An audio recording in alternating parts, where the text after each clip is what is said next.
Hey guys, it's Tucker Silva here at 985 The Sports Hub, co-host of the Fantasy Football Show on Sunday mornings from 8 to 10 a.m. Well, it's Week 16. Maybe in your regular leagues you're in the championship. If so, congratulations. Big week for you. Maybe you get a certain payout at the end of Sunday. I don't know, maybe.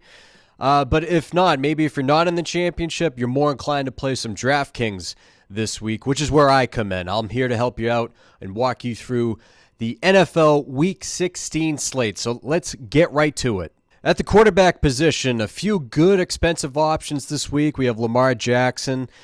He's at 8,000. Russell Wilson a little bit lower against a putrid Arizona Cardinals defense. More about them in a bit. But I'm going middle of the pack here at quarterback. I'm looking at Dak Prescott of the Dallas Cowboys at 6,400. Now, I was kind of wrong about the Cowboys last week. I thought they would just kind of crumble and go into hibernation for the rest of the season, but they're fighting for this division in what's a terrible NFC East. It's them and the Philadelphia Eagles, and they play each other this week for the second time this season. So whoever wins this game will most likely win that division. And like I said, Dallas, they showed up last week. They showed me something. I know it was at home, but that's a good opponent in the LA Rams. They put up 44 points in that defense, so I was wrong about that. But Dallas, they head on the road to play Philadelphia this week. Philadelphia is just banged up across the board on both sides of the ball, but all season their defense has been soft. So I think Dak shows up for this game. I think he's going to have a big game. Amari Cooper's in for a big game. Now, I know that Dak's been dealing with some sort of a weird injury to his right index finger. It's not exactly a fracture, but it is bothering him. So you got to wonder if he's going to have some grip problems there, but I'm going to count on him toughening up and having a hell of a day against the Philadelphia Eagles. Last time he faced this defense, by the way, he put up 21 fantasy points with a throwing touchdown and a rushing touchdown. So I think he's going to have something similar like that. It would really stun me if Dak had less than 20 points against this Eagles defense that ranks 23rd against opposing quarterbacks. So plug him in at 6,400. Dak Prescott is your quarterback. At the running back position, I am looking at another chalk option like last week's Chris Carson, who did pay out for many. He did have high ownership, but hey, the points got to go somewhere, and you might as well put them in your lineup and collect those points. It doesn't really matter the ownership there. So similar option this week is Joe Mixon of the Cincinnati Bengals. He's on the road in Miami, so you know that it's going to be beyond perfect weather conditions in Miami. Rarely a bad game there. So I must disclose that on the show, I do say that one of my few fantasy rules is never a Bengal. Never a Bengal. It's just bad things can happen if you start a Cincinnati Bengal. But I can't ignore the facts here. Joe Mixon is going against an awful, awful team in the Miami Dolphins. And Mixon himself, he's been red hot. Over his past 3 games, he's notched at least 17 fantasy points, and he even surpassed the 30-point mark 2 weeks ago. And in his past 2 games on the field, 342 total yards. That's pretty unheard of. So Joe Mixon, he's going against a Miami Dolphins defense that is allowing 4.6 yards per carry to opposing running backs. Mixon can do it on the ground. He can do it through the air. He's a good pass-catching back on top of that. So I would certainly count on Joe Mixon having at least 25 fantasy points. I have that high expectations for Mixon this week. So plug him in for your running back, Joe Mixon of the Cincinnati Bengals. At wide receiver, I did make mention of a putrid Arizona Cardinals defense earlier in my quarterback segment. So I'm looking at a Seattle Seahawks wide receiver, maybe a slight contrarian play here.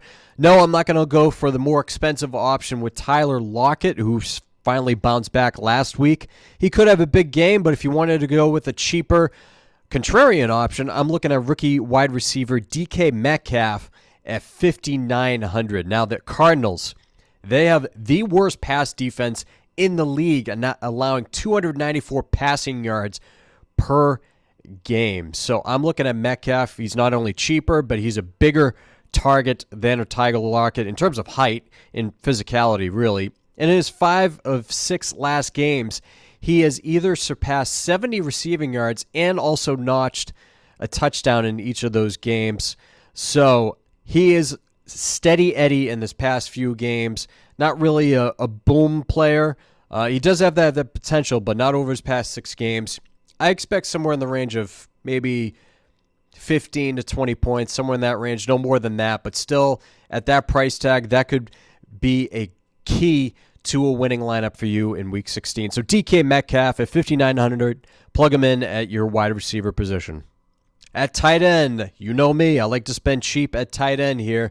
So I'm looking at the Philadelphia Eagles and not Zach Ertz, who's the more expensive option. I'm looking at second-year tight end Dallas Goedert of 4,100, mainly because the Philadelphia Eagles are so low on offensive weapons. Across the board, there's just been injuries from Alshon Jeffrey to Nelson Aguilar. Jordan Howard, the running back, has been banged up. So I think Goddard's going to get a ton of targets in this game against the Cowboys, who rank surprisingly low in the NFL to opposing tight ends. They rank 30th to opposing tight ends. That surprises me because their linebackers are usually pretty solid and their safety play as well, but not so much this year. And just to give you an example, Dallas last week, they were shredded by Rams tight end Tyler Higbee, who had 12 catches for over 100 yards. So the Rams knew what's up with Dallas's coverage of tight ends. So I fully expect the Eagles to take a page out of the Rams playbook there, both in terms of Ertz and Dallas Goedert. They're both very effective weapons in that Eagles offense. In Week 7, Goedert against Dallas, he had 4 catches, 69 yards, and a touchdown, which is a very respectable line. So I'm going right back to Dallas Goedert this week at 4,100 against the Dallas Cowboys for your tight end. And for my defense and special teams pick, I'm going with a pick that might surprise you in the Indianapolis Colts at 3,300. And yes, I know they were just smoked on Monday Night Football by the New Orleans Saints, led by Drew Brees, but that was a terrible spot. It was another primetime game with Drew Brees going after yet another milestone record, this time for all-time passing touchdowns. And yes, obviously Drew Brees did get that milestone against this Colts defense. But I think the Colts come back home this week, and I think they get things right, maybe for a desperation attempt at a number 6 playoff seed. I doubt it, but this is a team that it does fight. I'll give them that.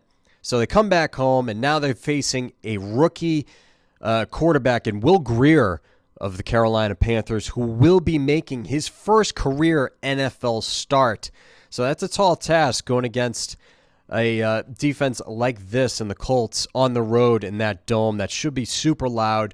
So I'm not counting on Will Grier of the Panthers this week. So I fully expect a few turnovers from the Colts defense. Who knows? Maybe that turns into a pick 6 or a fumble recovery of some sorts.